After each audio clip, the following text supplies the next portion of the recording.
Good afternoon, everybody. I welcome you all. I welcome you all in this international webinar organized by Department of Physics, SHIBPUR DINOBUNDHOO Institution College, Howrah, West Bengal, India. I welcome our respected President of the governing body, Sri Bajamon Mujumdar, respected members of the governing body, our faculty members of our college, our staff of our college, our distinguished speaker, Dr. Amit Chattopadhyay, the convener and HOD Department of Physics, Dr. Abhijit Datta, our distinguished YouTube viewers, and lastly but no less important, our dear students. Today's international webinar is a very interesting and very useful topic, that is mathematical remedy of heart attack, artificial intelligence as a life-saving kit. Now, as the heart is very often used to represent the pictorial representation of love, let us begin with love. Actually, love at first sight is not so great an absurdity as it is sometimes imagined to be, because people generally make up their minds as to the kind of person they like. And whenever they meet someone with the desired parameters on their mind, they fall in love. Similar is the case with the today's topic, that is the mathematical remedy of heart attack is not a fiction, it's a reality. In fact, heart attack occurs due to the blockage in one or more of the arteries that either reduces or stops blood flow to the heart. As a result of that, the part of the heart muscles remains without oxygen, and consequently the heart stops functioning, and the unfortunate event of heart failure occurs. And usually, very often, the blockage occurs due to the buildup of fat, cholesterol, and other substances which form a plaque, and the plaque ultimately prevents the flow of blood to the heart. And sometimes the plaque can rupture and form a clot, and the clot itself prevents the flow of the blood to the heart, and ultimately the unfortunate event of heart failure occurs. Now let us see what is mathematics in relation to this type of situation. You know that A is a function of x, that is, A is an event which depends upon the parameter x. Let us take an example. Suppose experience is a function of age, that is, as we become older, the more experienced we become. You may not fully agree with me, but you must have known the hierarchy, the data, the information, the knowledge, and ultimately the wisdom. And you will agree with me that wisdom does come with age. So wisdom is a function of age. That is, wisdom depends upon age. So let us use this functional relationship, or you may call the binary relationship, in terms of the cardiovascular function, that is the unfortunate event of heart failure. That is, A is a function of x1 to x100 for the sake of example. where A is the unfortunate event of heart attack, heart failure, that is HF, and X1 to X100 are the different clinical parameters responsible for heart failure. That is, it essentially signifies that the unfortunate event of heart failure depends upon so many parameters, so many clinical and other parameters. And here is the action that the mathematics can take. That the mathematics can take into consideration these parameters and ultimately prevent or sometimes provide better treatment in case of unfortunate event of heart failure. But the fact is that the parameters are so many. It is not 100. It may be 400 parameters that are involved in case of this cardiovascular function relation to heart failure, that it may be very difficult to manage all the things manually, even with the help of computer. So here lies the role of artificial intelligence. Let us see the parameters, the clinical parameters, some of the parameters. The list is not exhaustive. The list is only illustrative. The clinical parameters responsible for unfortunate heart failure: the age, the gender, the baseline characteristics involve heart rate, systolic blood pressure, diastolic blood pressure, body weight, WBC, albumin, etc. There are so many parameters: uric acid, sodium, CRP, BNP, pressure across tricuspid valve, elevated jugular venous pressure, leg edema. And the causes of unfortunate heart failure are cardiomyopathy, hypertensive heart disease, ischemic heart disease, valvular heart disease, cardiac sarcoidosis, myocarditis. And the comorbidity causes of unfortunate heart failure includes the hypertension, diabetes mellitus, chronic AF, etc. So these are the parameters, and the medication after admission includes these things: use of dopamine, etc., use of nitroglycerin, use of intravenous diuretic, and the oral medication at the time of discharge or after the discharge is the beta blockers, the AC inhibitor, diuretics, etc. So the thing is like that there are so many parameters that it will be better managed if we use the artificial intelligence in this particular region to predict, to prevent, and to provide better treatment. In fact, almost a year ago, Oxford University devised a biotimer or something like fingerprints that functions on the principles of machine language, and that is quite able to predict the problems in the heart well in advance.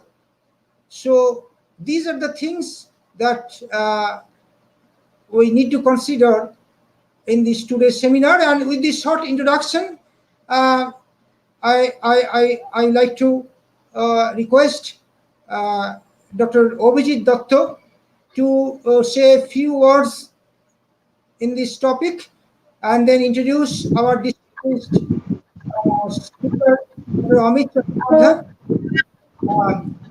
And then we are eagerly awaiting for the nice and illustrative presentation of none other than Dr. Amit Chattopadhyay. Now, Dr. Abhijit Datta.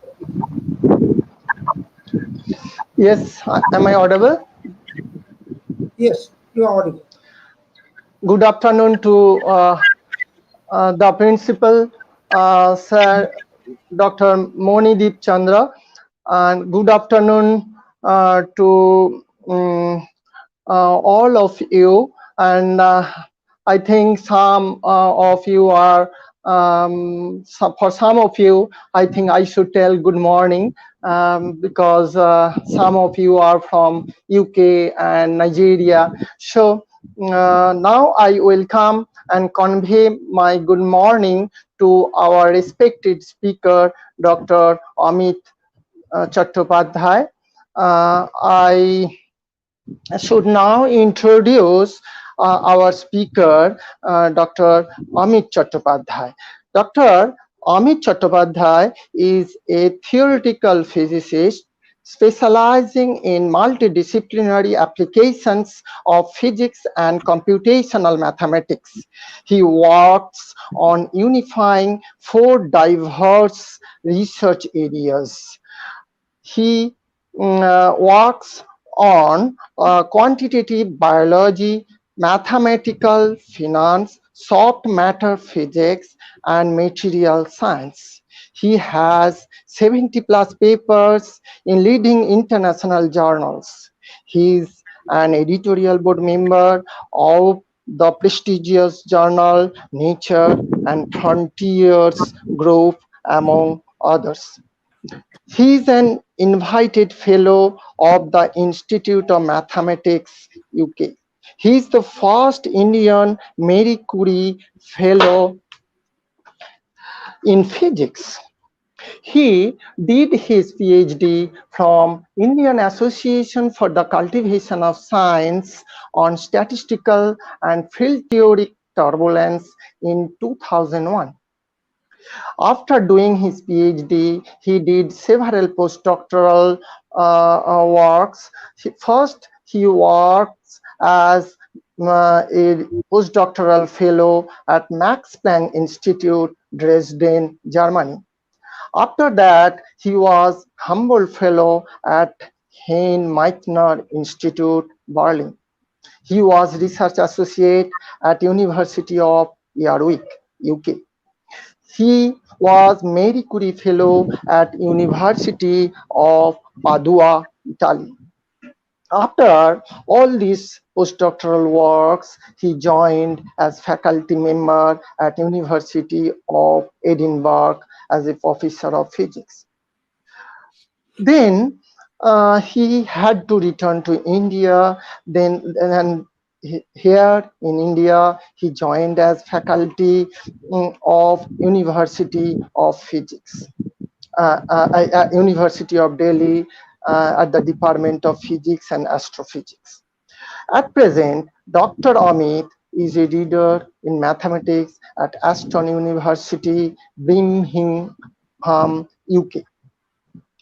And he is affiliated to the Nonlinearity and Complexity Research Group. Now I should invite our respected speaker, Dr. Chattopadhyay, to share his research work with us. Over to you, Dr. Chattopadhyay. Thank you, Abhijit. I will do the usual check, and thank you, Dr. Chandra. I'll do the usual check to start with to make sure that everything is audible, so you can hear me correct, right? Yes. Everything is okay. I can hear. Okay, so you can hear me, and I will now share the screen just to make sure that everything is working as it should. So you yes, everything is okay. Everything is okay. So, I mean, you can see the presentation file in front. Yes, and in YouTube also. Okay, perfect. So I will now put it on the full screen mode and get started with the talk itself. So you can see the first page of the talk in a full screen mode, right? Yes. Because I can't see anything, I can only see my computer. So I do not. I can see it. It is perfect. Okay, thank you. So once again, I will start with my note of thanks to the invitees, to the persons who invited me. And these are 2 people who have already given you the presentations, the introductory curtain raisers. So Dr. Abhijit Dottu, and I will say a few words about him just in a few seconds from now. and the principal, Dr. Chandra. Thank you. Thanks to both of you for inviting me for this presentation. Now, I should rather normally start by saying a warm welcome in a bright sunny morning, which it is not here in the UK, as people in most parts of the world will know UK is quite renowned for its weather in a negative way. So it's a bit of a drizzly weather today outside, but still good morning to my UK and the European audience, and a warm good afternoon to my Indian audience. I was, in fact, the way I wanted to start it, the presentation, is just to go a bit of a flashback mode. My association with Obhijitda goes a long way back. So it goes back to my PhD days in the Indian Association for the Cultivation of Science, just to highlight its importance in the background of Indian science. This is the institution which so far hosts the only Nobel laureate in physics, Professor C.V. Raman. So this is identified with him. There are other luminaries, but he is definitely by far the shooting star in the horizon. So that's where we both did our PhD, and this is where we actually got to know each other. We used to live in the hostel, and naturally a hostel life means a lot of interaction. He was slightly senior to me, but not a lot. And there was a bit of a good camaraderie between the two. He was in a slightly different department, but closely affiliated to physics. I was from theoretical physics, and that's how we all got started. So thanks, Obhijitda, again. Before I get started with the co-presentation, there's another person that I would like to commemorate and say my hearty words of gratitude about. This is Professor Shibdas Kormukar of SHIBPUR DINOBUNDHOO College, the institution that is actually hosting this seminar. He is the head of the department, to my understanding, of the Department of Mathematics. It is from him that I got started in serious mathematics in my life. So thank you, sir. Thank you for introducing me to mathematics, serious mathematics, and to the challenges of mathematics. I don't think I would have been here without you. Thank you. Dr. Chandra gave a wonderful introduction. Actually, he has lessened my load of talking about what this talk is all about. See, if we look at the first line of the presentation, the title, Mathematical Remedy of Heart Attack. Now, this is like an oxymoron. When we have a heart attack, we do not look for mathematics. When we have a heart attack, we look for doctors, we look for ambulance, we look for life-saving kits, we look for nurses, not mathematicians and physicists. So where do we actually come about? Where we actually come in the backstage. We come at a phase when the heart attack has not happened. So I, as a theoretical physicist, do not have an ad hoc solution once the heart attack has happened, but we probably would have very good solutions and suggestions for you, basically to preempt, protect, and thereby defer and sometimes even completely deter the occurrence of a heart attack. So the mathematical remedy of a heart attack is a bit of an antithesis in the sense that we are talking about how best to protect ourselves, our body, against an imminent heart attack, which, again, as Dr. Chandra has very correctly mentioned, it is just directly proportional to the age that we are at. And by age, I do not mean essentially the physical age, I actually mean the biological age. The significance is the following. So you might have people at age 60 or even 70 who are physically more agile, more active than a person who is at 30. So that person at 70 has a much lesser chance of having a heart attack than the person at 30, who, technically speaking, is comorbid. That means affected by many other forms of disease. I will come and go back and forth in between a few certain jargons that I will try to clarify you. And just because it's a webinar, we have a certain constraint. The problem with the webinar is, much like I would rather like to address a question from you straight ahead and straight up front, this is not possible because literally I can only see the screen in front. I cannot see the chat box. So I will rely on Obhijitda to relay me all the questions that you may have got at the very end of the talk, and then I will take them one by one. That's the plan. So the next line is artificial intelligence as a life-saving kit. I think, knowingly or unknowingly, all of us have been introduced to AI, the abbreviated form of artificial intelligence. So what is it? I'm not talking about biology. I'm not talking about anything technical. I'm just talking about something that we all of us use on an everyday basis. When you start jabbing on a mobile phone, or as a text, or you were sending an SMS message, or otherwise you were writing an email on a mobile phone, etc., even on your computers as well, I'm sure you have noticed that of late, over the last like a decade or so, increasingly, you are getting automatic prompts. So if you write, I am a good boy, when you write, I am a, the next word good very often is preempted. It automatically comes up. Or I'm a good, then boy or a girl automatically comes up. How is this happening? Well, somehow it's sort of reading your mind. And that reading your mind is happening based on a certain very tailored application of statistics. That branch of mathematics and statistics, which deals with preemption, that means prediction of what you are about to do, and thereby read your mind, and thereby basically devise a description of what you are expected to do. That methodology, that protocol is called artificial intelligence. This is a very crude description of what it is, but this essentially is the heart of the whole thing. As to the mathematical part of that, I will sort of go into cursory details. I will not bore you with a lot of mathematical descriptions, neither would I show you the mathematical codes, which are an integral part of artificial intelligence. They're challenging, dedicated, very technical mathematical programming.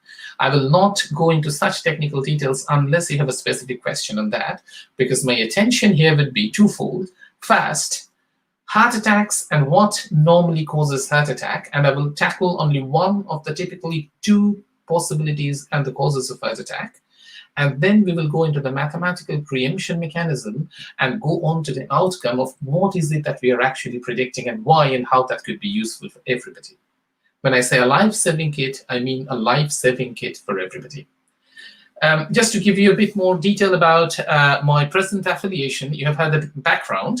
I'm presently in the mathematics department in a research institute, in an interdisciplinary research institute called Nonlinearity and Complexity Research Institute, research group. ASTUTE, it is a long full form. I won't go into the full forms, but just to highlight, ASTUTE is a research institute in Aston University, which is highlighting the principle of smart city, and healthy aging is very much an integral part of a smart city description. This is where we all come into play. The NCRG, Nonlinearity and Complexity Research Group, has a fantastic background in European and certainly in the United Kingdom science landscape. I think I wouldn't be overshooting my line at all when I claim that many, actually, perhaps number density-wise, most of the machine learning and artificial intelligence superstars that you see joining the horizon, and I'm not an artificial intelligence specialist myself, I'm a user, but the people who, through with artificial intelligence and machine learning, well, actually saw the roof.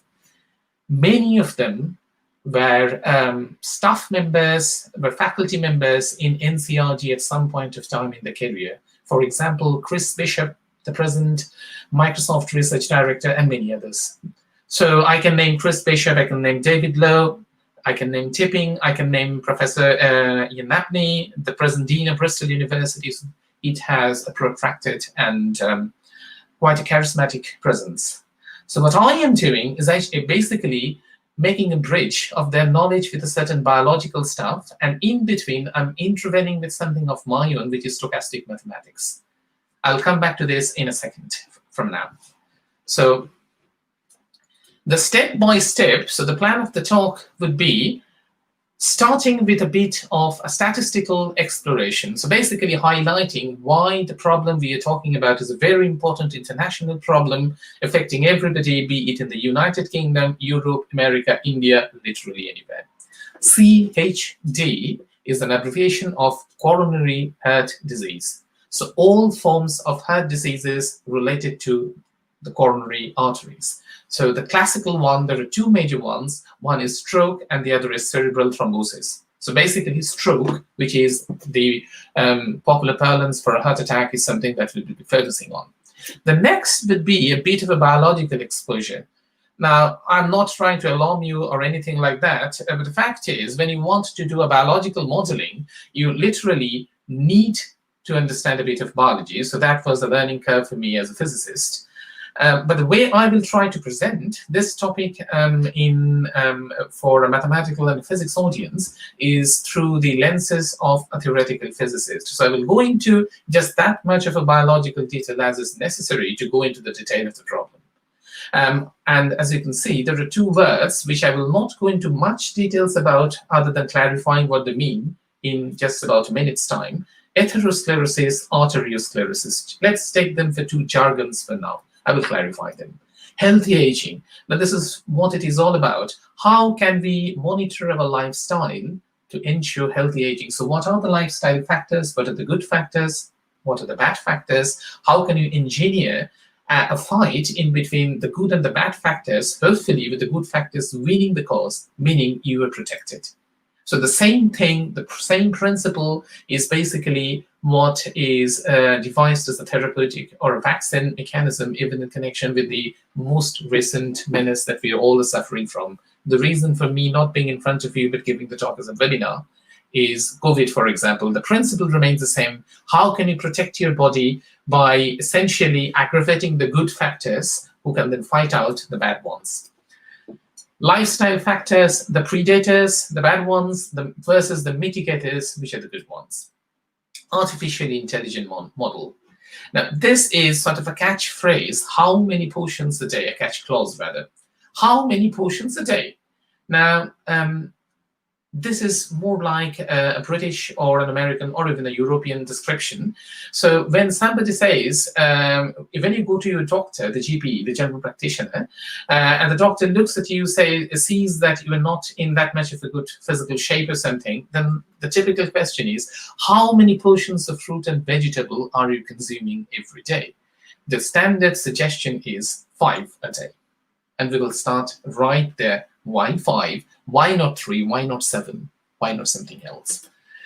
And because that is intricately linked with the sort of quantitative answer that we are looking for, because mathematics is all about quantification. So we want numbers, not just qualitative details, as is normally the medical or the biological priority. So in mathematics, we want precise numbers, and not for the satisfaction of a mathematician, but basically to understand exactly what do you need to do in your real life to protect yourself from all this menace. Toolbox for healthy aging. This is already opened in the market. So we have already, through GitHub and the Aston repository, Aston University repository, we have already exposed all the artificial intelligence codes, mostly written in MATLAB, together with another toolbox that I will come to in a second called NetLab. And they are available for usage. You can just download them. They're free to use. They're completely open source, open access. So this is basically abiding the principle of open access publication and open access psyche, because we want everybody to be healthy and safe. And one possible best way to do that is just doing it yourself. MUM, mend your mind, basically meaning tune your mind such that you can avoid the bads and focus on the goods. So we have used data sets, and I will show you the origin of the data sets of 12 European countries and the United Kingdom. We've also done the same thing for the United States, but I will show you the United States description today because it has certain different descriptions, and that is actually something that we are planning for a future publication. So that's sort of the plan for the day, and the eventual target is how all of them conjure up a magic in predicting heart attack. How, for example, my toolbox can analyze the different lifestyle factors, the predators against the mitigators, and preempt what sort of good versus bad combination of your lifestyle factors are contributing to a possible heart attack, and what could you possibly do to avoid that. So that is a red highlight here. So some facts to start with. So this is, the facts are outlined from this particular database, Heart UK. It's a very popular charity. It's a big charity which subscribes and funds a lot of cardiovascular related research, both from the medical and from the mathematical perspective, primarily from the medical. In the UK, every 7 minutes, someone is dying of a heart attack. Every 12 minutes, someone has a stroke. Now, please note the distinction in between a heart attack and a stroke. I will not go into the biological details of that because in both cases I'm using a popular parlance. Heart attack, stroke are not exactly the same because the origin could be different. Our focus is primarily on what we will call stroke, which is basically the result of your arteries being clogged due to deposits of certain fatty acids and certain fatty type materials. I will come back to that in a second. So 1.2 million men and 900,000 women at the moment are living with chronic angina. Cardiovascular disease, CVD, it's the full form. And I'm distinguishing between CVD and CHD because they are different. So cardiovascular disease encompasses all forms of heart-related disease, be it stroke-related or otherwise. I will give you an example in a second. Globally, 17.9 million people die every year, which is about more than approximately one-third of the death. This is coming from the WHO statistics, World Health Organization. 28.1% of all deaths and 14.1% of the total tally, I will tell you what tally means in India, in 2016, compared with 15.2% and 6.9% in 1990. If you want numbers for an in-between year, for example, in 2010, if I vaguely remember, it was about 20% of all deaths. I don't remember the tally number. Tally means the disease, the debilitating after impact of having a stroke. That means something like a paralysis. Okay, so 28% of death, and in addition, 14% of limited physical functionality, something like a paralysis or similar forms of physical impairments. So this is the real statistics, and I'm really asking you to have a look at the gradient that it is shooting upwards, 15.2 going up to 28 in about 26 years time, 25 years time. That's a huge spike in number, and exactly what are we doing about that? Why is it being caused? And the one point that I really want to highlight in this talk is this is very much a connection between the lifestyle that we are in at the moment, the lifestyles that we have adopted, and the fast-paced, sort of glossy, fast food processed lifestyle that we mostly have indulged ourselves in the last 3 decades. This is a direct implication of that. 38% of males, 37%, slightly smaller number of female deaths under 75 in Europe are contributed by CVD. In UK alone, 250,000 deaths yearly, which is about 38% of all death. So it's more than one-third for the UK. So UK is particularly doing poorly in this regard. Now, CHD, the coronary heart disease, and thereby I will give you a suggestion as a distinction between CVD, cardiovascular disease, against CHD, coronary heart disease. The distinction is, for example, a CVD encompasses other forms of cardiovascular problems. For example, it could be some mild form of an ischemia. It could be a heart dilation. It could be heart arrhythmia. Now, heart arrhythmia is something very, very interesting, and a lot of mathematics, artificial intelligence have gone in analyzing it. We will not be doing that here. So cardiac arrhythmia means, so if you take a stethoscope and if you just put it on your heart, it emits double sounds, loop, do. So they are always coming in sort of a periodic regularity. So this periodicity is broken, then what we have is called arrhythmia. Arrhythmia means violation of the rhythm. So when the heart rhythm is violated, what you have is cardiac arrhythmia. So these are not the topics of CHD. CHD is specifically focusing on strokes and stroke-related heart attacks. Globally, the single most common cause of death for people with age less than 65, 16% male and 10% female death in India alone, 23% of total and 32% of adult deaths in 2010-2013. Europe, 1.95 million die every year, and the UK most common cause of death, 100,000 per year. Just compare the two numbers. So that means 250,000 approximately for CVD, of which about half, a bit less than half, for CHD alone. 40,000 from stroke, 1 in 5 men and 1 in 6 women die. So women are doing slightly better than men in this regard, and this is a statistic that we'll come across soon. Summary, it is an alarming statistics. Summary number 2, it is directly a reflection of the lifestyle, because the main difference between 1990 and 2016 is about lifestyle. A lot more people have got adapted to fast-paced, fast food-based lifestyles, and this is having a direct impact. Not my assumption. There are lots of other details in the form of statistics that I will show and analyze in a few minutes from now. What I'm showing you, it's a bit of a dodgy plot, and with due excuses to my biologist colleagues, I would have to say here that the biologists are not particularly renowned for their experience and expertise in terms of number crunching. This is an example of that. If you look at the y-axis and the x-axis labels, they look almost the same. The y-axis reads coronary disease mortality per 100,000 by sex, and the x-axis reads total coronary disease mortality per 100,000. It's a bit of a confusing description. I'm making life a lot simpler for you. The x-axis represents the total number of CHD deaths for every 100,000 people, and the y-axis is the number of them distinguished in between male and female dying out of stroke. So basically, how many of people dying out of CHD are dying only because of strokes, because stroke is something that we are talking about, and this is our focus today. Okay, so this is just the first bit of clarity. The second is, this part is literally simple, because there are three aspects to this particular plot. The numbers at the top might not be very revealing, but I will just read them out for you. So for example, here you have Sri Lanka, then Japan, and then there's a very small Martin Gui. This is a very small reference, so we will not go into that. Then we have Guatemala here, and it ends with Northern Ireland at the top.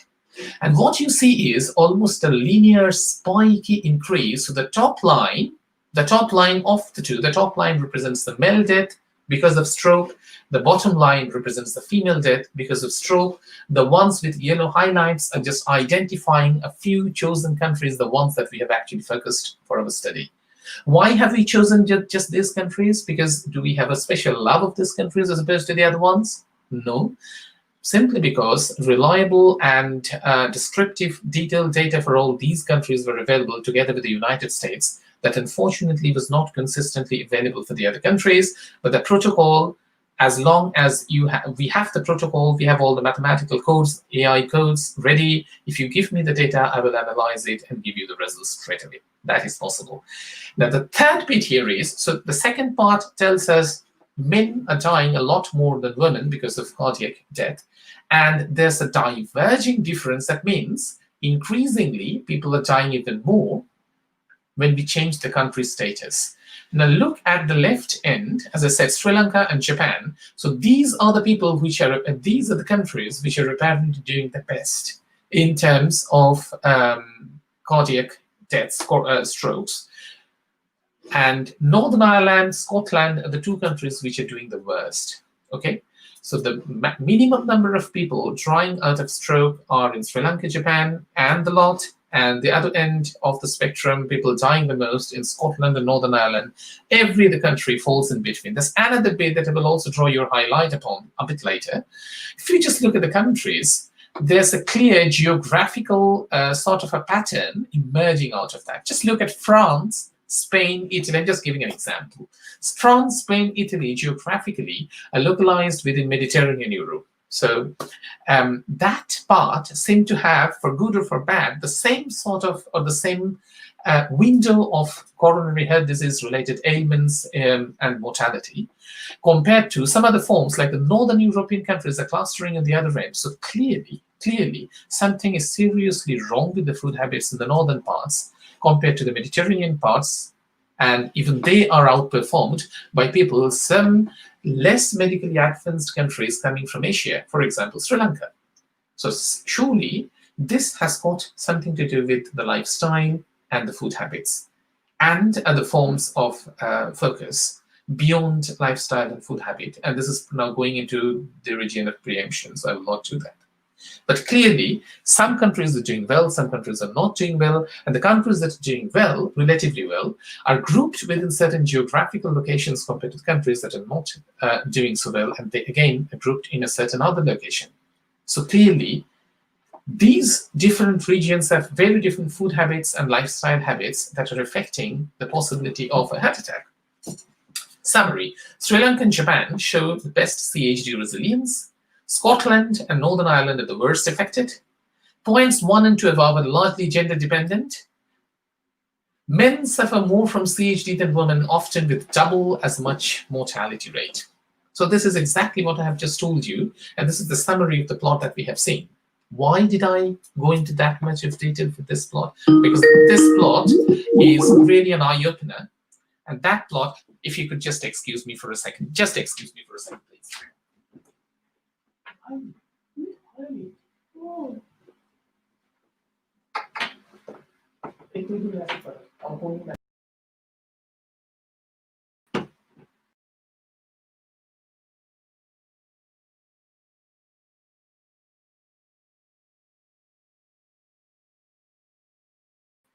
My apologies. There was a sudden Skype call that I had to inform my daughter about. So, okay. So men suffer more from CHD than a woman, often with double as much mortality rate. CHD clearly has a geographical significance, and this is something that we will explore, and this is what is part of what we have found as well. Now, do the above facts suggest some pattern? According to me, absolutely, yes, it does. What is coronary heart disease? Now, this is the biological part of the exploration that I'm just leading you through. Now, CHD, coronary heart disease, is the term that describes what happens when your heart's blood supply is choked. Why will it choke? Well, we will try and understand from a simple picture, and the processes which are medically called atherosclerosis and arteriosclerosis. Atherosclerosis basically meaning your vessels, blood vessels, meaning the arteries and the veins being choked, and arteriosclerosis effectively meaning specifically the arteries getting choked. They both contribute negatively.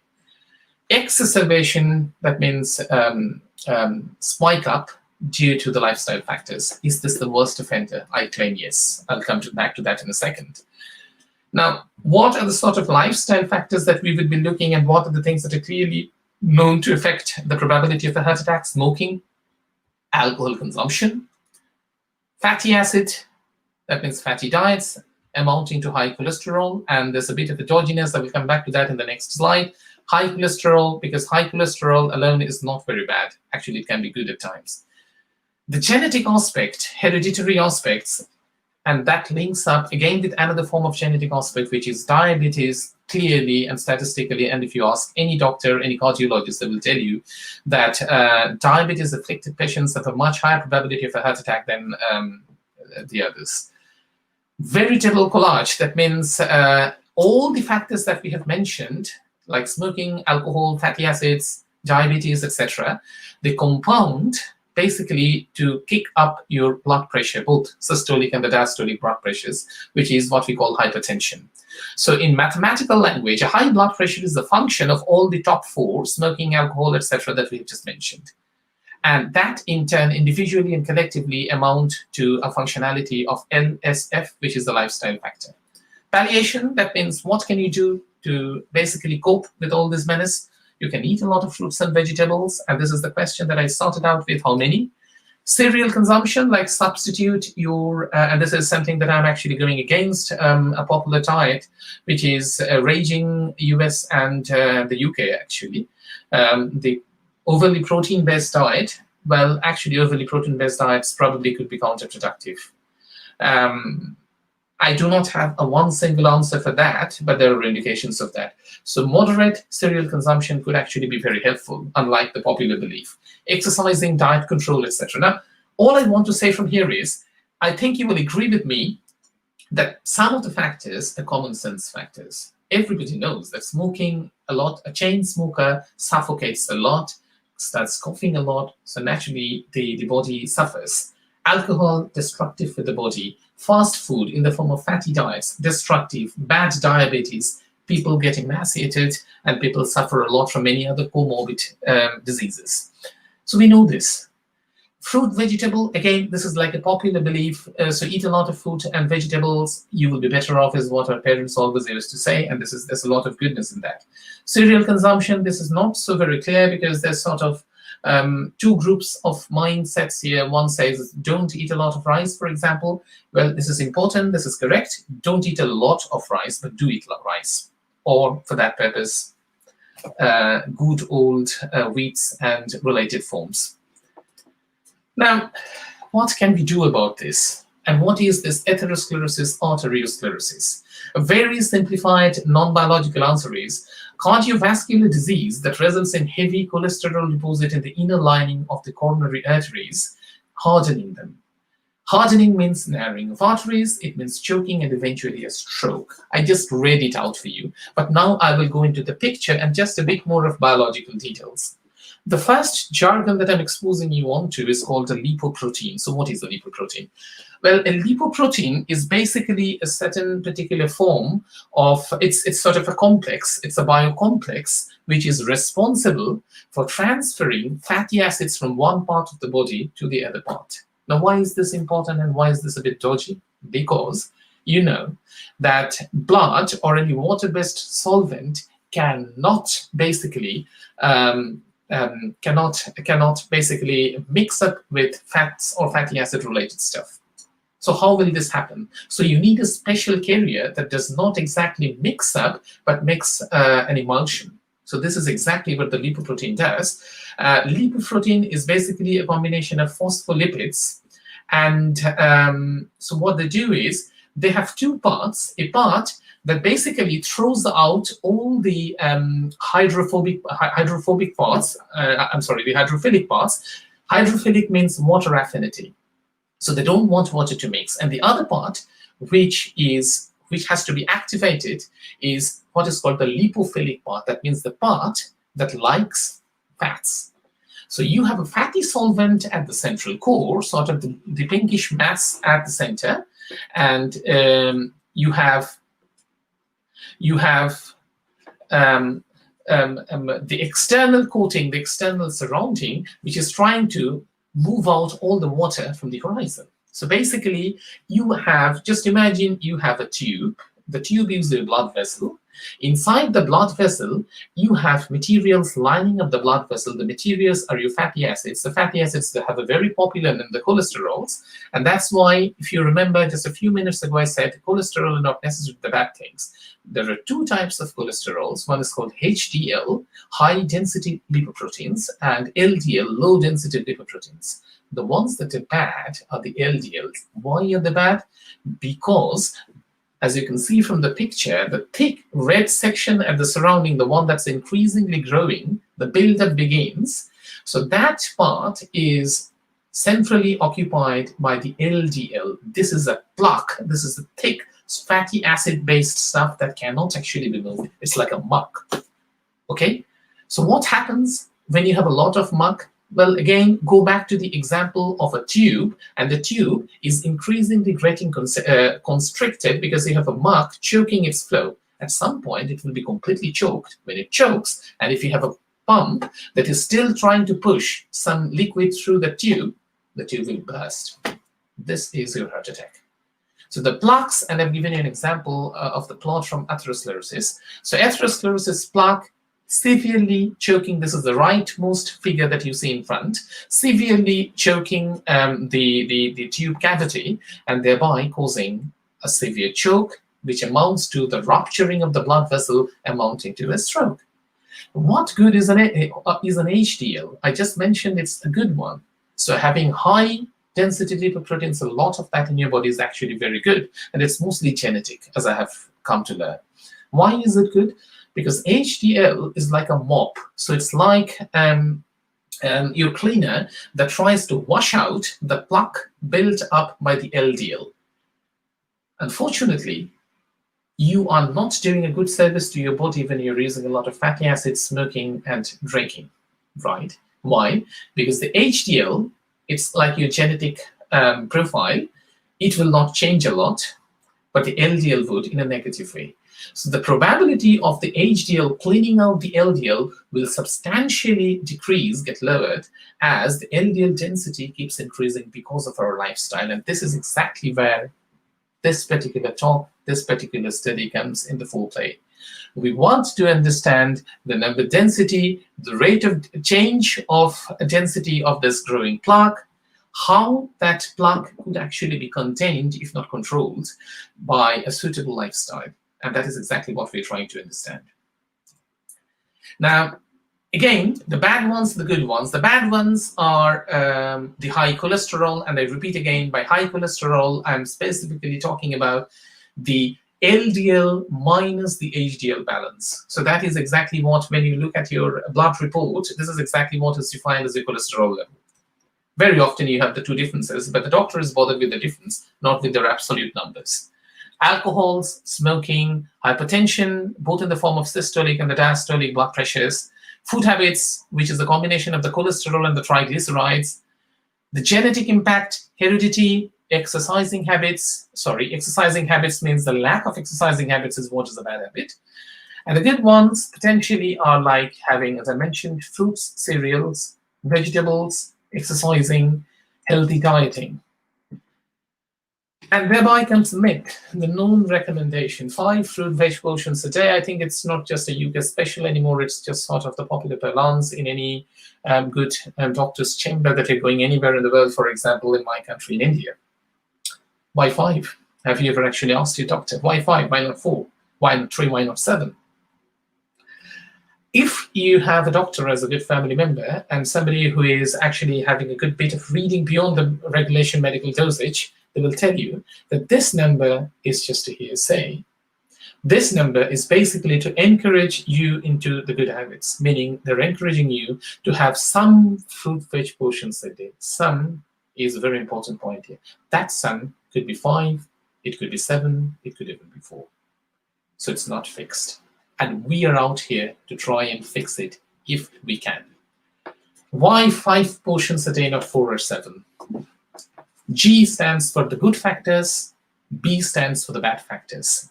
Now, if I supposedly start eating a lot of fruits and vegetables, a lot, I don't eat anything, I just only eat fruits and vegetables all over the day, will this mean that I will have no heart attack? I'm talking not about normal heart attacks, I'm talking about strokes. So I'm excluding the possibility of cardiac arrhythmia and other forms. The answer is it will be substantially reduced, but obviously, it's common sense again, that with aging, the plaque that I just showed you, so the constriction being generated, it will grow. Why would it grow? Because with age, the blood vessel, your blood cavities, do not have the same level of elasticity, so that they cannot just contract and relax and thereby move the plaque out. They become a lot more solid. So the plaque has no position for it to be moved out, and hence it grows. Also, the HDL density reduces with growing age. Can I do, now this is a very classical example of what we are out here to do, can I basically increase my fruit intake by 5%, vegetable intake by 10%, I don't want to do that much of exercising, so decrease the bit of exercising, let's say by 3%. Will this sort of a combination allow me to have, let's say, a bit more of alcohol every week or every day, if I can? This is just an example. Is the answer yes? Is the answer no? Is it 5, 10, minus 3, and resulting in plus 3 for alcohol? Or is it some other combination? Or is it a bad combination overall? These are the sort of answers that we're looking for. How do I know the role and impact of heredity, comorbidity on CHD? This is the follow-up brand of research that I'm looking forward to. We do not yet have a direct answer to that. There are conjectures, there are qualitative ideas coming mostly from the medics, the doctors, and the medical scientists, and the biologists, but none of them have been quantified yet. Can a mathematical model serve as a remedy to a heart attack? And I again highlight the importance of the word remedy. Remedy is not a therapeutic. It is not a medication that I'm suggesting here. Although another brand of research that I do, and I'm very active on that, I've got 2+1 PhD students working on that topic. It's basically using computer simulations to do what is called drug repurposing. So drug repurposing effectively means how can you actually avail the present bans of all drugs available in the market and understand the biology and thereby the genetics of its action on the body to devise a new drug out of the existing lot of drugs that can act in a completely different horizon. This is a very active brand of research, so that would be a real remedy using computer science, which is not what I am doing. Just to give you an example of drug repurposing, Viagra, which was a very, very potent and fantastic heart-related drug, and as we know, it has a completely different usage elsewhere. The point is, its impact on heart diseases is still very much the same, but its impact on the other forms is also something that was unheard of, unthought of, and certainly not what it was initially intended for, but as it happens, it is brilliant in some other doing. Aspirin, again, a very good example. So these are sort of things where you use extensive computer simulations to understand the detailed biochemistry of all these different drugs and project that biochemistry information onto the genetic landscape and squeeze out that part of the protein chains that will tell you this part of the protein chain is responsible for that disease. So thereby can I form a chemical bond in between the two. This is a very different brand of research that I'm not leading you on to. These are some data repositories from which we have actually collected all the data. I'm not claiming that there are no better data repositories, but we haven't found any other open access repositories with that much of health information. So if you really look at the lot, we have got CHD data from 1970 to 2014. Then we have got, for example, cheese data 1970 to 2013. There are certain restrictions. Some of the repositories give generalized data, not male versus female data. So we were restricted on these regards, and I will show you the restrictions in a second now. Okay, so I had relearned this particular figure, not unknowingly, very knowingly, because I'm just trying to hammer the importance of geography in terms of CHD, in terms of heart attack. So clearly, countries like Spain, France, Italy are doing a lot better than countries like Ireland, Scotland, Finland, England, and Wales, etc. So something is wrong on the right side, something is good on the left side. What is it? Now, based on that, we have sort of subdivided the entire realm of 13 European countries, including the UK, although the UK is not in Europe anymore, as we all know. We have had the Brexit. So we have got 13 countries in all, subdivided into 4 distinguished regions. One is the United Kingdom, then the Mediterranean bloc, as I call it, France, Italy, Spain, and Greece. And if you know, the best part of European cuisine probably relates to those parts. France, Italy, Spain, and Greece. Personally, I have a huge preference for the Greek and the Italian food, but I'm sure people, there are a lot of people amongst you who would love the French and the Spanish food as well. Scandinavian bloc, that's the extreme cold, the northern bloc. Denmark, Finland, Sweden, Norway, Iceland, all of them are very high on CHD impact, negative impact. Northern and Western European bloc, it's sort of a compromise in between the other 2 blocks, Mediterranean and the Scandinavian bloc.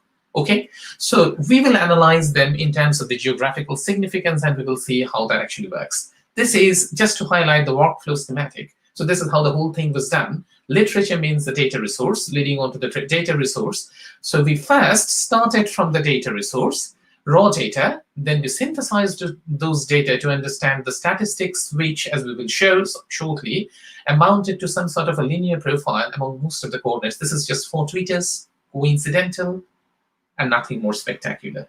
If you have a non-linear profile that we do at times, we have ways of tackling them very well. There is no problem in this regard. Then we divided this linear statistics into sort of 2 distinguished subsections, the CVD death rate and the lifestyle parameters. And then we did something which is a very popular jargon in machine learning. It's called data visualization. I will give you some details of that. Data visualization simply means you take your data, run it through the black box of machine learning, and then you visualize, meaning try to group data according to their functional modes. I've already given you a lot of hint about what that sort of a group could mean from the previous slide. Remember the 4 geographical regions? I will show you that those data actually club together in those 4 clearly differentiated geographical regions with some overlaps, but they do. You can see the patterns. And then we go into some technical details of data visualization using, I have shown you 2, but we have actually done 4. PCA stands for Principal Component Analysis. NSC stands for the Neuroscale method. And then we take those inputs, go on to the prediction model, and then finally crunch those into a software, into an algorithm that actually will precisely tell you what is the heart attack probability coming out of your lifestyle, an epidemiological study. Now, the AI toolbox, this part, if you're not really of any mathematical or physical interest, you can switch it for, you can mute your speaker for the next 2 minutes or so. This is more for the mathematical audience. As I said at the start, I will not go into the details, but I will highlight what is it that we are actually using. Regression, linear and nonlinear, CHD, time evolution. Okay, so how is the CHD profile, the coronary heart disease profile, changing with time for the different countries? And then how the different risk factors, the good and the bad ones, are changing with time. Okay, so this is then regressed using statistical regression techniques, both linear and nonlinear. And then we take that information and do data visualization. I will have to tell you something about a real big problem that anybody who is informed with statistics would know. Even normal statistics. I'm not really asking you to go into the details of machine learning or similar. Now, you know the statistics can only be useful. You can only use statistics to make predictions if you have a lot of data. Lot means what? There is no clear signature. Lot means really a lot. So the more, the better. So if you have, for example, highlighting a certain process, you have 100 data points, it will tell you something, but not a lot. But if you have 1,000 data points, it will tell you more. If you have 1,000,000 data points, it will probably tell you a lot more. I have shown you the data repositories just in a few slides ago, and you probably remember that one of them, CHD, for example, the data spanned 1970 to 2016. 2014, I think. 1970 to 2014. So that is, you would say, well, that's a lot of data. Well, in terms of data points, you have 30 years and 14. So 44 data points, that's not a lot. What we really had to do for machine learning and artificial intelligence to be activated, and we had a good bit of luck there, we could actually profile this time evolving data in a mathematical formulation. So we sort of extrapolated data to get a mathematical formulation. And once you know your function fx, which is a function of x, you can change your x to any artificial value between 1 to 1,000,000 or a billion if you want, to generate what we call the synthetic data, which are based on the real data curve, the real data signature. So this is how the prediction actually used synthesized data, synthetic data, based on the original patterns that we were lucky to have. And then those data were analyzed using the combination of machine learning protocols, PCA, NSC, generative topographic mapping, another method. I will not tell you any details about that. Gaussian process latent variable model. So basically assuming that the whole process is Gaussian and then understanding what latent variable is causing the long tail. Again, this is a bit more detail for the statistical audience. And then we did some risk validation. Obviously, you have to know what sort of an error you're accumulating because of your statistical analysis, because that will tell you how good your numbers are in terms of prediction. And then continued diffraction of neighboring data points. So this is a description. I will not go into the technical details of that. And the next one is mean relative rank error calculation. So basically, these are the two risk validation protocols that we used. And then finally, the clustering. So basically, it's like this. So if you think of the plot, of the regional plot that I showed you, CHD varying with the number of mortality. So you remember that some countries like UK was sort of halfway inside the Scandinavian bloc. So that means if I block them in regions, UK has an overlap with the Scandinavian bloc, right? How do you analyze the regions in between this overlap? This is what is done using many clustering mechanisms. We have used the K-means clustering for that purpose. So this is sort of a statistical overview, and hopefully you will not hate me for that. But now I go on to the real results. I start with the United Kingdom CHD death rate. Here is a fantastic piece of information. Look at the purple solid line standing in the year 1992. What is this? Now, this is very important. I will come back to this in a second. This year is a remarkable year. Before that, why is it remarkable? Before I say anything about that, the blue line on the top, or the blue dots on the top, blue and yellow combination, that's for the male. The red and the green combination, that's for the female. Okay? UK spanning the years 1970 to 2010. So we are talking about approximately 40 years of data profiling. 1992 is the year when statin, I'm not going into the details of which particular statin form, but statin is basically a medication that anybody suffering from high cholesterol would be informed about. Statin basically does an external job equivalent to that of the HDL. So it basically clears up the muck left by LDL. So it cleans your cholesterol, and thereby it increases the blood flow within your arteries. That's the role of a statin. So if you have cholesterol, the doctor prescribes you some form of a statin. It could be rosuvastatin, it could be some other form of statin, but that's what it's used. Okay? 1992, statin was made publicly available to the UK through the National Health Service. And you clearly see the signature of that. Until 1992, both for the male and the female, there was a slowly increasing profile of incidence. So heart attack was increasing. Once statin was made publicly available, it showed a sharp decrease. And as I mentioned before, fortuitously, very luckily for us, a linear decrease. Luckily, because we have a very good functional fit that then could generate loads and loads of synthetic data as much as we really want. So how does that actually look like? So here is a very simple example. If you look at FX, is initially an increasing profile, growing at the rate of 0.00056. Don't worry about the absolute value of the gradient numbers. It just tells you that it's positive. The one in yellow, FX is minus 0.0067. Minus, that's important. That means it's now decreasing. Same is happening with the ladies. So the one in red, which is the one before 1992, the pre-statin era, CHD, heart attack was still increasing. And once statin was made available, it started decreasing much, much faster. So it's clearly a signature of the importance of how you could actually clean up your body. Now, statin is a therapeutic, it is a drug. Can we do a similar sort of functionality using a lifestyle control? And that is exactly what the emphasis is. This part is just, I will go back into one part. So I'm just looking at the parts beyond 1992. That means when CHD is decreasing. So just scooped out that part to highlight its importance. Please have a look. They're very, very linear, and I'm sure you will agree with me on that. So the post-statin era is clearly and consistently linear. Now, you could actually stop me at that point and you could ask me, if I go on forever, if I, let's say, go on to 2030 or 2050 or even 2100, will that mean the CHD will go and hit the x-axis to 0? Well, no, it will sort of stabilize into a plateau. But we haven't reached that result yet, so I can't comment on that. At the moment, we are seeing a negative trend. That's what I have to focus here.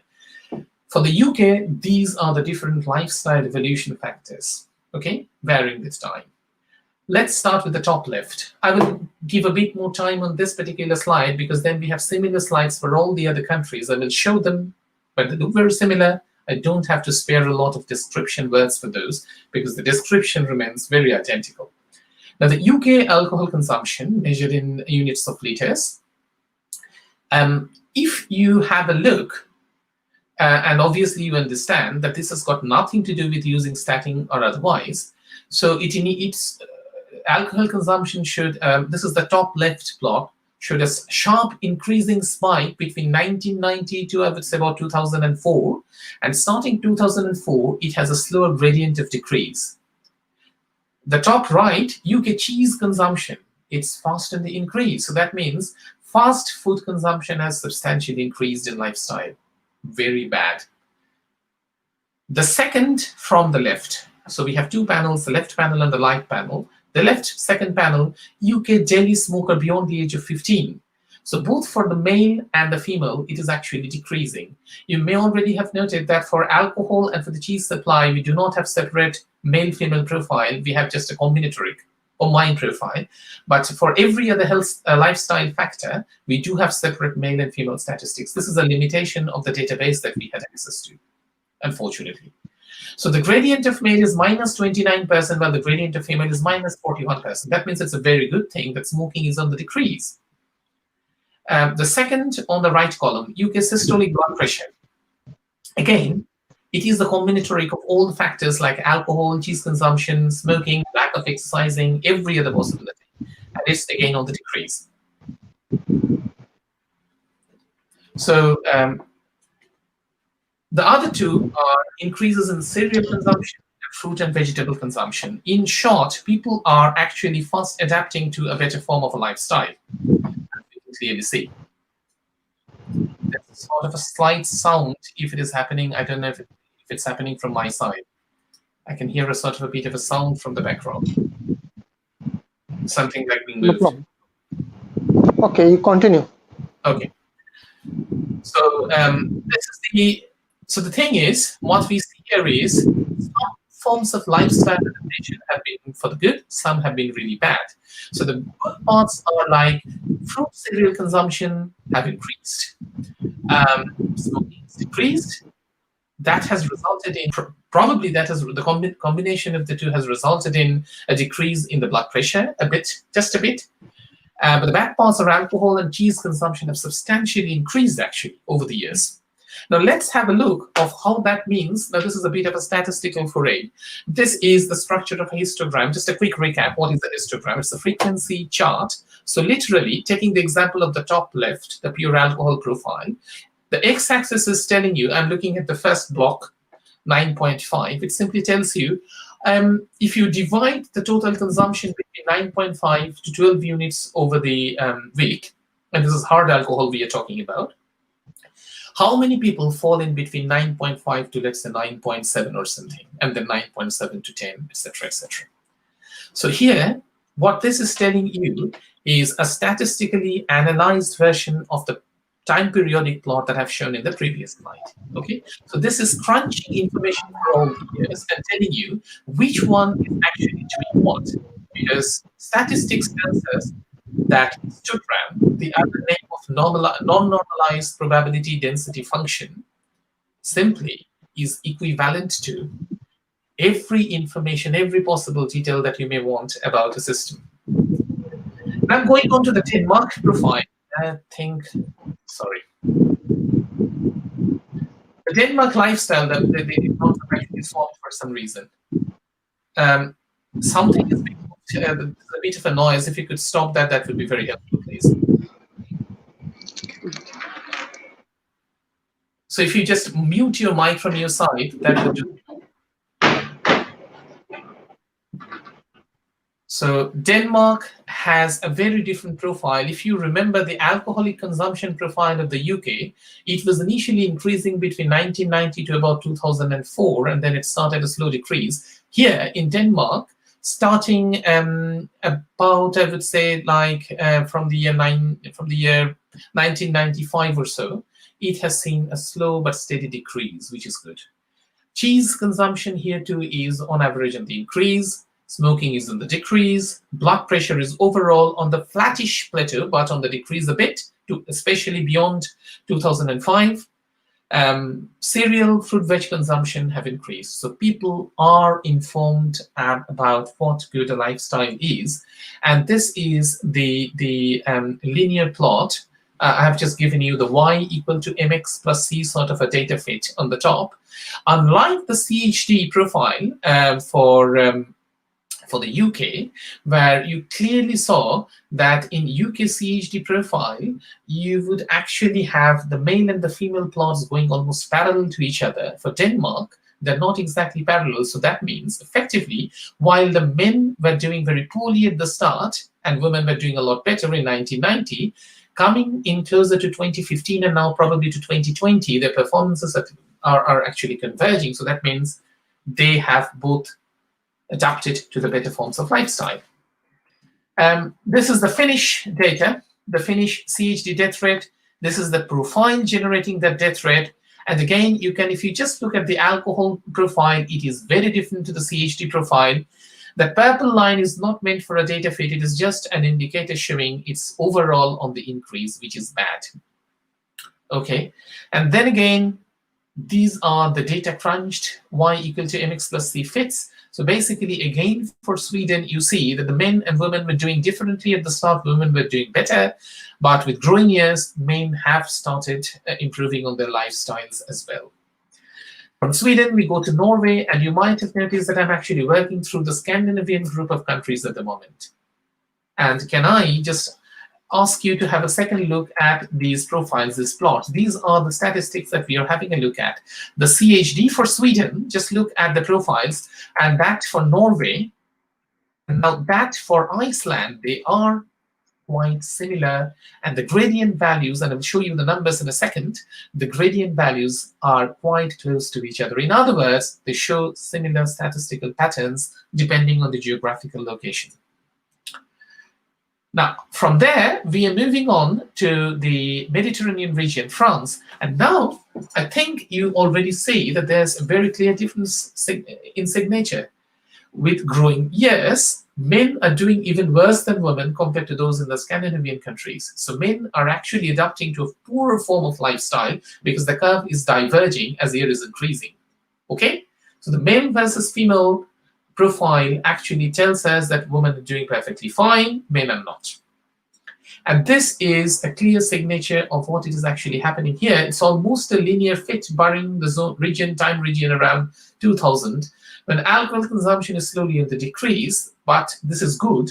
But to complement that, there's a very high intake of cheese consumption. If you look at the absolute numbers, 22, 24, 26, etc. kilos, let me just flip back a little bit to show you the numbers for Iceland. So the number was vacillating on and around 20. Yet the number is almost 3 times as much, or at least double. So that means the volume of cheese intake in the Mediterranean countries, the primary makers of top quality cheese, is actually increasing. And the bad thing here is, really bad thing, smoking, especially for women, are very much on the increase in France. And that has resulted in sort of a flattish blood pressure profile. It's not really increasing, but it's not really decreasing either. Although fruit, veg consumption has slightly increased and cereal consumption has increased a lot. Now, you may again want to have a look at the cereal consumption absolute numbers. Look at the low end, it's about 110, okay? Now, let me just show you the absolute value for Iceland. It's about 85. If you remember, I told you that a bit more of cereal consumption is good, but a lot of cereal consumption is not good. It just makes you fat. It simply means that you're actually increasing your LDL probability of growth. And this is exactly what is happening for these countries. Italy, this is the profile for CHD. It has now sort of gone back to the numbers or the description, qualitative description shown by the Scandinavian countries. But again, please have a look at the absolute numbers on the y-axis. For the men, the top is 0.145, which is a lot higher than, which is a lot lower than that in the Scandinavian countries. Here it's about 0.3, a bit more than 0.3, and we have just seen 0.145. So clearly, the heart attack-related death in Italy is a lot better, a lot lower than that in Iceland or any other Scandinavian country for that purpose. So this is the Italian lifestyle that we see. Again, a decrease in alcohol consumption, increase in cheese consumption, an increasing smoking habit for the woman, decreasing for the men, though. Blood pressure sort of flattening out for the male, interestingly decreasing for the female. And cereal consumption has been very up and down. It's been very wildly swinging over the years. So it tells us sort of a fluctuating lifestyle. And fruit veg consumption is actually not improving here. Why so? Just look at the numbers. They're already eating a lot of food. You cannot improve on that. They're already eating effectively 300 kilos on a yearly basis, and you can't do much more than that. So if you just compare the numbers of Italy, 300 plus on the fruit veg consumption with, for example, Iceland, here you were seeing a number just a bit more than about 110. So overall, there's a scope for increase in Iceland. There's not much scope of increase in France, or for that purpose, certainly in Italy, and this is what the data is telling you. Spain is interesting. I've run a flat line, but clearly you see the hike in both the male and the female plots. The male one is the top plot, the blue one, but you see a spike on and around 1997. This is the time when mass usage of statin in public health service started getting used, and after that, there was a spiking decrease in heart attack rate in Spain. And here is the Spanish profile, a very similar sort of a profile, and unfortunately for Spain, fruit veg consumption seems to be on the decrease. This is the last plot. What is it telling us? Perhaps something to do with the economics. Cereal consumption, it's again on the flattish side, but not on the bad side. But again, the other factors have gone quite bad. Women smoking more, men smoking less, which is good. Blood pressure for the men is very flat. It's not improving, and that is very, very bad. Because remember, we have our backsides in the wall at the time. We already have full access to statin. We do not have any drug beyond the present regime of statin drugs. So that means we cannot rely on drugs to protect us against the heart attacks. We have to rely on ourselves, meaning on our life choice. So this is for Greece, for Germany, and I'm moving a lot faster than I was doing previously. And now for Germany, you see sort of a very, very similarish profile. So the fruit veg consumption, well, cereal is increasing, not terribly good for that. Germany, fruit veg consumption is more or less in the static. There is a scope of improvement, but they're not. It's a question of a lifestyle choice. Smoking is flattish for the ladies and on the decay for the men, which is very good. And it is overall on the decrease for the part beyond the post-statin period. Netherlands, which is in the same geographical location according to our description, is showing a very, very similar sort of a profile. Switzerland, again the similar region, again a very, very similar sort of a profile. So in other words, we see similarity of trends depending on the geographical signatures. This is the numerics of the plots that I have just shown you, the data analysis that I have just shown you. This is the result of extensive simulation over initially for real data, merged through functional extrapolation, and then generating the synthetic data and then analyzing them. And this is what you see. So CHD overall is increasing both for men and women, for all the countries considered, in varying degrees though, depending on the geographical location. Women are doing substantially better than men in this regard, traditionally. Alcohol consumption for some countries, like for the UK, is increasing. For some countries like Denmark, it's decreasing. France, Italy, Spain, the good countries, the countries with relatively lower rates of heart attack incidence, clearly they are drinking a lot less, and that is impacting their lifestyle in a positive way. Smoking is overall on the decrease, but at varying levels depending on which country you are at. Unfortunately, though, for the women, it's not, they're improving, but they need to improve a lot more. The blood pressure is slowly decreasing, as if you remember, once again, blood pressure is a function. It depends on how many units of alcohol, smoking, cheese, etc. you are consuming, together with your other forms of comorbidity. For example, a patient with diabetes is more likely to have a higher blood pressure than the other ones. And there are other forms. And there are situations when it could actually be the negative blood pressure just dwindling on the other side. That could also happen in case of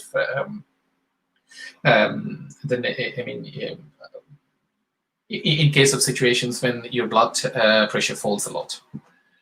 Cheese consumption is very varying, but overall it's positive, which is particularly not so good. So I have mentioned that as male and female data not available, but this is like a male-female summed up statistics. It's not just for male. So apologies for my description here. It's for male and female combined.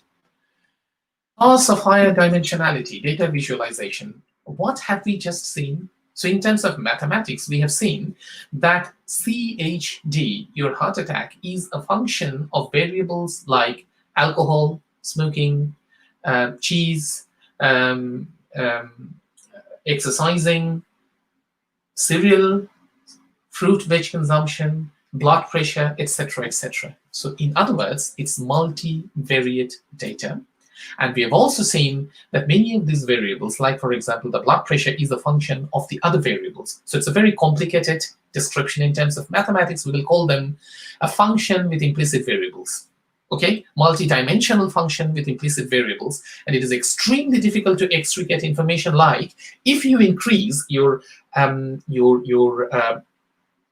alcohol consumption by 5%, increase your fruit vegetable consumption by 10%, and decrease your smoking habit by 3%, what impact would that have on the CHD profile?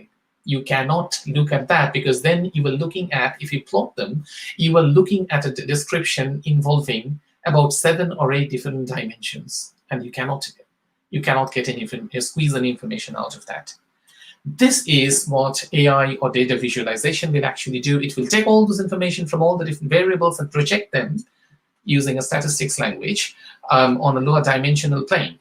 So how do we address the fact that a higher intake of alcohol could increase BP and in turn the CHD risk, or CHD risk may be minimized by additional fruit-veg consumption? The challenge is to project this big dimensional information to low dimensional information sufficiently accurately to give us a prediction. Okay? We are really close to the finish line, so don't worry. Projections and the techniques that we have used are a combination of linear and nonlinear techniques. The linear is principal component analysis, it's called PCA, and the nonlinear ones are the ones that I've mentioned: generative topographic modeling, GPLVM, the Gaussian process latent variable, and NSC is the neuroscale. Some very standard descriptions, nothing that we have devised by ourselves. This is, and I will skip this part because of time constraint, and I'm happy to go back into that. I just wanted to give you an overview of what PCA is all about in very simple terms. Let's cut out all this description. PCA simply means you take all the variables, you expect some sort of a linear relationship between all the variables, and then what you do is you look at the eigenvalues. So if you have n dimensions, you will have n eigenvalues. PCA is a technique that basically takes information from this n eigenvalues and n eigenvectors to project on a smaller dimension, typically 2 or 3 dimensions, and then see what are the new eigenvalues in this reduced dimensional space, how much of information have been lost. This is what it calculates, and then that tells you what is the quality of match that is happening when a higher dimensional information is projected onto a lower dimensional information using linear assumption, that linearity is assumption between the variables. This is what PCA is doing. This is just to give you an idea of when you are doing machine learning and artificial intelligence for that person, what is it that you were saying? Do you see clear 4 different patterns profiled out based on the CHD death rate? So clearly, people with death rate between that means 15% to 10% belong to a certain region, then 15% to 20% to another region, then 20% to 25% a third region, and 25% to 30% in another group. And these are clearly functionalities of the 4 bad and the 2 good factors that we have been talking about. So if you take the 4 descriptors, you see this profile. If you take this was for the male, this is for the UK, this is for the female, very similar profile, but please just have a look at the width of, for example, the purple plot on the left. Here, it is varying between -3.5 to about -2.5. If you go back to the other one here, it's a lot flatter, it's a lot thicker. So that means more people are dying here in between the death rate of 10% to 15% compared to that for women. Now, this is what, these are the numbers, these are the eigenvalues, and the eigenvalues, let's not go into the ranking. It simply means lower the value of the eigenvalue in the projected lower dimensional space, PC1 and PC2 are the 2 eigenvalues, higher is its performance. Based on that, you can chart out that for the UK, based singularly on the bad factors and controlled by the good factors, alcohol is the worst cause of mortality for males, followed by systolic blood pressure, then followed by cheese, and then by smoking. So smoking is the worst offender, alcohol is the worst. Smoking is the least offender, alcohol is the worst. For females, it's somewhat different. Alcohol is still the worst, followed by cheese, then smoking, and then blood pressure. So women are doing a much better in terms of retaining their blood pressure. Men are not doing so much better in this regard. Both have the same worst denominator of health afflictor, and that is alcohol.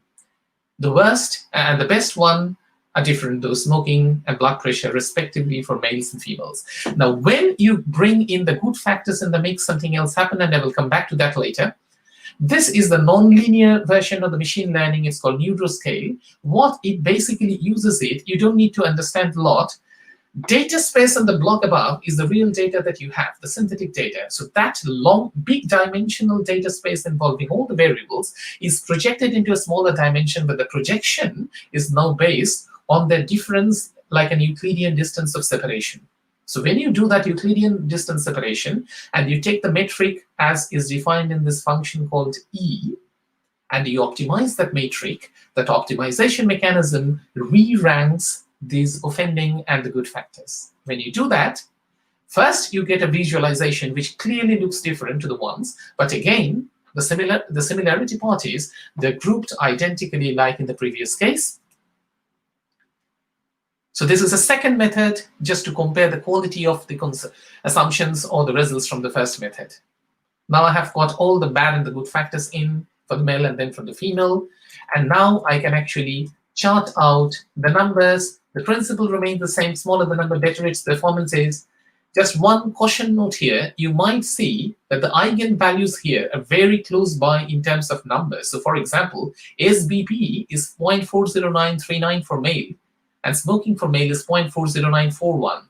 When they're that close, you need to have a look at the second eigenvalue. When you do all of that, you re-rank, and you clearly see that the ranking choice differs. So the prediction from PCA and that from NSC are somewhat different. There's some similarity, but there's some difference as well. Okay, so clearly alcohol is not the worst offender here for the males, but blood pressure is. But if you remember, blood pressure is basically a function controlled by alcohol, smoking, cheese, etc. The process becomes even more complicated. So then what do? You basically take information from all these different machine learning protocols, do an ensemble average of the prediction, and then come to your conclusion. This is the conclusion. Okay. Dr. Chattopadhyay, Yes. can we conclude within 5-6 minutes? Yes, I can. Hello? Yes, I can. Okay. So Okay, this is the re-ranked profile, and what it says is, after all those machine learning mumbo jumbo, all six risk factors have been combined using multivariate analysis. And what you see here are two simple looking formulae crunched out of the number combination of all these machine learning protocols. This mixed combination, it's telling you that how the blood pressure is getting affected by alcohol, smoking, cheese in a negative way and in a positive way by cereal and fruit veg consumption. If you use that information, this is a representative matrix. So this actually answers one of the key questions that I started out with. Look at the fourth row, 1.1, 1.0, it's telling me if I decide to increase, if I decide to keep my alcohol and smoking consumption at whatever level I'm at, but increase my cheese consumption by 2.04%, my blood pressure will remain the same. As opposed to that, if I keep my alcohol, smoking, and cheese, this is row number 3, 1.2, 1.3, if I keep my alcohol, smoking, cheese consumption unchanged, my blood pressure could actually be decreased by -15% if I increase my cheese vegetable consumption by 20% and fruit veg by 30%. If I increase my cereal consumption by 20%, fruit veg by 30%, alcohol, smoking, cheese remaining the same, blood pressure will actually decrease, a direct numerical impact of the lifestyle factor that you could actually do for yourself. So in other words, this is a publication in Nature. If you're interested, you can actually go into that paper and you have all the details. It's an open access publication. You can access it yourself. So my conclusions: in the post-statin era, CHD has decreased. Lifestyle factors has created a very complicated mix of nonlinear structures affecting each other. About 10% difference in CHD rates between males and females. This is hard fact. And the solutions are CHD risk can be substantially lowered with lifestyle impact. And I have just shown you the plot in the table in the previous slide to show you the quantity of that impact. The software is freely available. We call it MUM, Mend Your Mind. And that's where we can actually come to an end. Thank you for your attention. Yes. May I start some question answer session? Sure. Now, okay. The first one, I should tell that there are many factors on which the heart attack can be predicted, like cholesterol, blood pressure, good vegetables, alcohol, smoking, blood sugar, cheese, and all these things. but what may be the effect of music as a factor? And some works are going on at our Jadavpur University regarding this, the effect of music. Let me Is it quickly may answer have that. any effect on it? Okay, I will answer this straight away. Now, this is sort of a soft domain for me, I have to admit. I am aware of such works like musicology, for example. This is the subject, the impact of music and other form of psychological impact on health. So this probably has an impact. I cannot quantify it, but all I can say is the protocol that we have established, if you give me the data for the musicological information, literally it will just be one more variable. And in this case, it will be one more addition to the good variable list. We can just redo the whole analysis and we can still tell you what is the impact created by music from that study. I'm more than happy to engage in that sort of a collaboration if this is what you are interested in. Please feel free to communicate with me at my email address, which at this point, I will simply write out on the chat box. Okay, Vijit, then we can go over to the next question.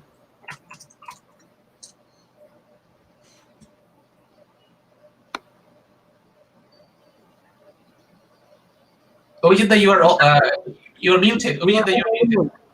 Abhijit, you are not audible. Sorry. Right. Yes. Heart attacks are most often happen in bathrooms. We observe it actually. Is there any cause? There is actually, but this is sort of a twilight regime. This is more a medical parlance that I'm using here. Typically, when we are in the baths, where the temperature is a lot lower, our blood pressure sometimes sees a sudden lowering.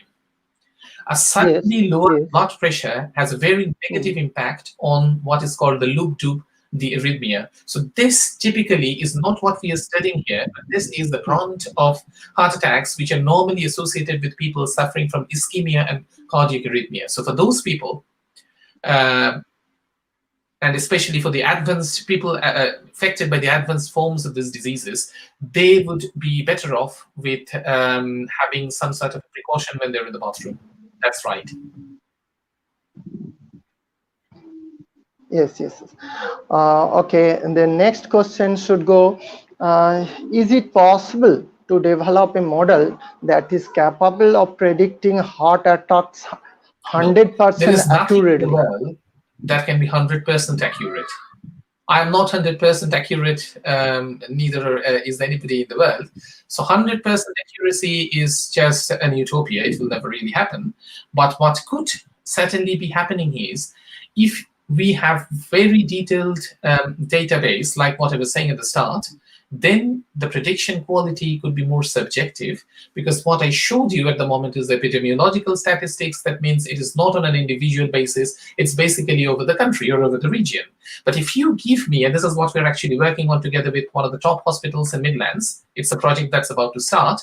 So it's called the longitudinal time evolving data study. So when a patient anonymously is basically tracked over many years, and we see how the physical profile is of the medical profile of the patient is changing. If we can track that, again, we can put that within the same artificial intelligence workhorse that we have developed, and that then can actually be analyzed. And we are very keen on that, actually.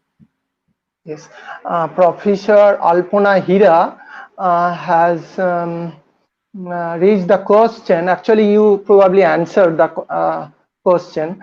Are diabetic people more prone to heart attack or stroke? Yes, they are.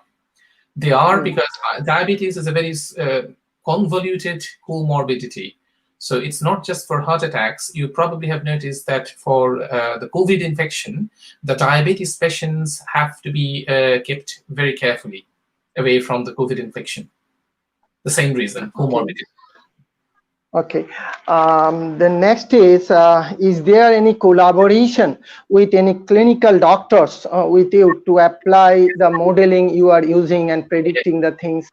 if you have a look at yes, very much so. If you actually have a look at this Nature paper that I cited, so all you have to do is type something like CHD, my surname Chattopadhyay, and then type Nature. You will get that paper. You can download it. One of the authors of that paper is Dr. Srikant Bellari. So he is one of the top diabetes and specialists as a cardiologist as well, from Midlands, and he is a real medical doctor.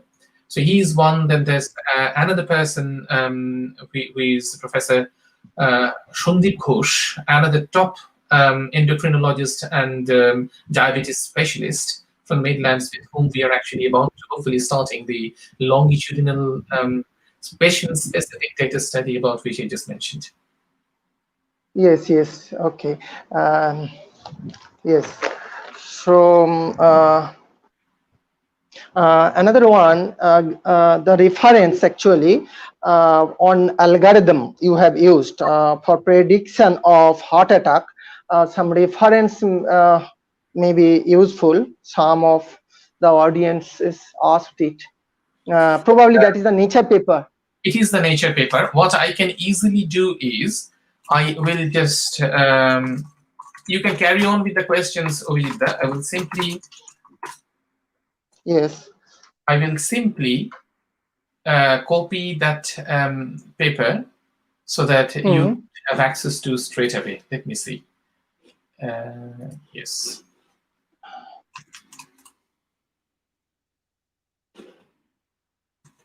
So I have already shared that in the chat box. Oh, it's a private chat box. So I have, I don't know if... okay, I can send to that one. Private chat box, yes. Yes, I may try to copy. But another one is... okay, Professor A.K. Jaffrey raised that question actually. That the music is music may be a remedy for a heart attack. Okay.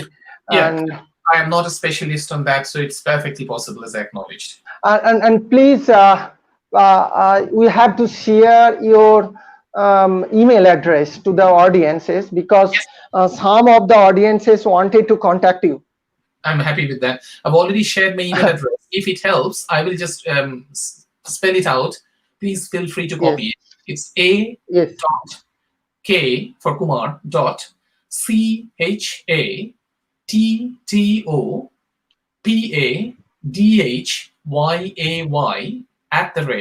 @Aston. The spelling is ASTON .AC Alpha Charlie .UK.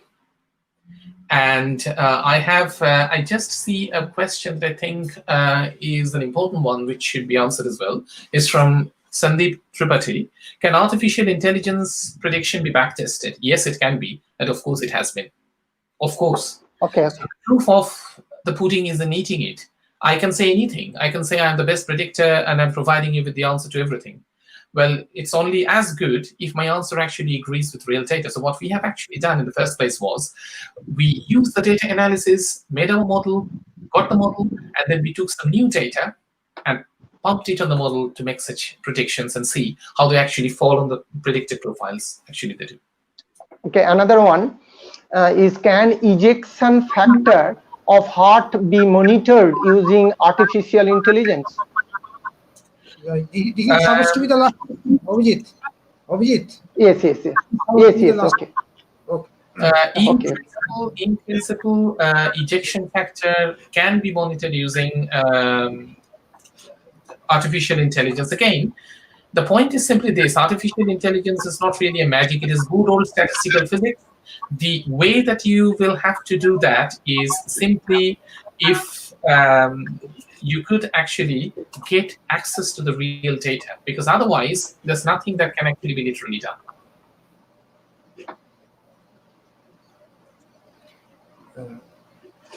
You are not audible, Abhijit. Yes. Now this is the end of question answer session. I should now give vote of thanks I express my gratitude to our speaker for sharing his outstanding research findings, which has been published in Nature, and it is useful for all of us. I express my gratitude to the governing body president of our college, Brojo Mohan Mojumdar, and the governing body members of our college. I express my gratitude to our respected principal, Dr. Monideep Chandra, for encouragement to go ahead for this international webinar. We also took the burden, he also took the burden of almost all the technicalities. I am indebted to him. I express my sincere thank you thank you and gratitude to all my departmental faculty members, departmental staff for their constant cooperation, starting from the inception of the idea of conducting this international webinar. I also thank to all other colleagues of my college, SHIBPUR DINOBUNDHOO Institution College.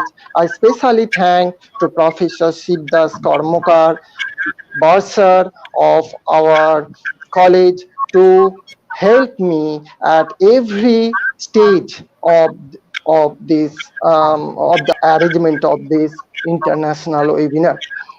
I should now thank to all the audience for their interest to participate in this important international seminar that is related to our lifestyle management.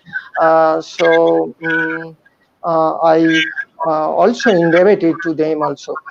Thank you for interest of all the participants.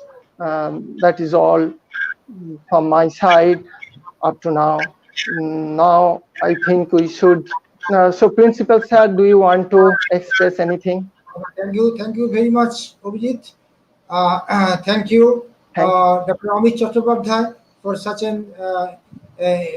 an interesting and illustrative lecture. We have become greatly enriched, enlightened, and better informed. And so far as the research part is concerned, very much informative. One thing is that so far it has come out that apparently the factor of alcohol consumption and smoking remaining unchanged. Only consumption of cheese makes the things different. But I think this should be rechecked. This should be researched further, because definitely there are some factors responsible so far as smoking and alcohol consumption is concerned, so far as the heart failure is concerned, because they are quite visible factors in this area. Other thing remaining, research will go on, and in fact, the artificial intelligence displayed by machines, and these are particularly important in the field of cardiovascular management, that is the management of and prevention of heart failure, in the sense that it is simple, it is user friendly, and it is precise. That is there is a question of life and death. So the precise data is very much necessary, and to that extent, I think artificial intelligence is a great way out, is a great helping hand, and that has been quite iterated in the lecture of Dr. Chattopadhyay. We are very much indebted, and we hope that in future we also able to have Dr. Chattopadhyay in our webinar. And we thank all of the YouTube viewers, all of the organizers, our college staff, and our governing body. And that is the end of our this webinar. Just one point, Dr. Chandra, my personal thank you all. Thank you, Dr. Amit.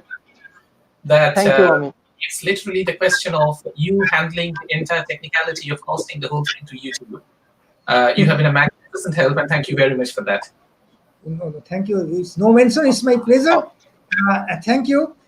So I conclude the end of this webinar, Yes. and in future we also meet together. Thank you. Sure. Thank you very Thank much. you. Thank you. Thank you. Thank you. Thank you.